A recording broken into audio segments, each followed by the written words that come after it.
Bekle. Siesta lang. Papi mo, yeah. Pepsi. So, konti lang dinagay kong sugar, guys, kasi bawal ang aso sa matatamis, diba? Para pampagana lang kumain, guys. Binigyan ko sa sugar. Alexa.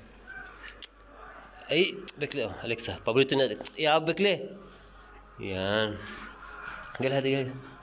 Si Frappy, hindi ata kumakain ito. Ay, kumain na si Frappy, yan. After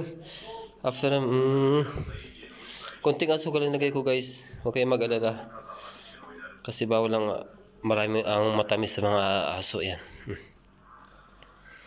Yan. So, hindi ako nawawalan ng gelatin dito. Sewage gelatin to, guys, galing sa Pilipinas. Yan.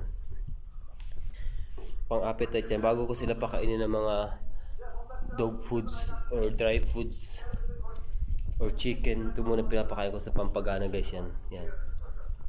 With lactose free yan, guys. Ganyan sila kagana kumain.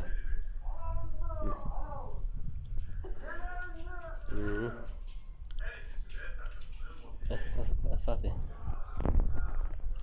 Yan, guys, diba? Wala na, ubos na. FC. Papagana kasi, guys, ito kumain. Pag binibigyan ko sila sa umaga nito, kinakain nila yung foods nila. Kailangan talaga may appetite din ng mga aso kasi mapili yung mga yan, eh. Picky. And kapag di kumakain, guys, yung mga aso nyo, pakainin nyo na medyo matamis or painumin nyo ng tubig na may asukal. Kailangan technique, guys. And huwag kalimutan yung yung vaccine nila. Kasi sa akin yung vaccine nito, guys, medyo na late. Kasi dahil nga sa 5 sila, malaking pera yung gagastusin. So okay na, guys, oh. So every 3 months ko sila pinapabaksin na yan. Para side vaccine. Hello. Yan po lahat is naka-rabies vaccine. And every 3 months po yung kanilang yung parasite vaccine, yung deworm.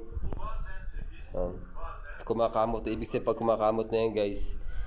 Nalaman ko pag kumakamot na kailangan nila ng vaccine, eh. Nagkakaroon sila ng mga allergy pag hindi sila updated. So, yun, guys. Bye-bye na. Hadi, bye-bye.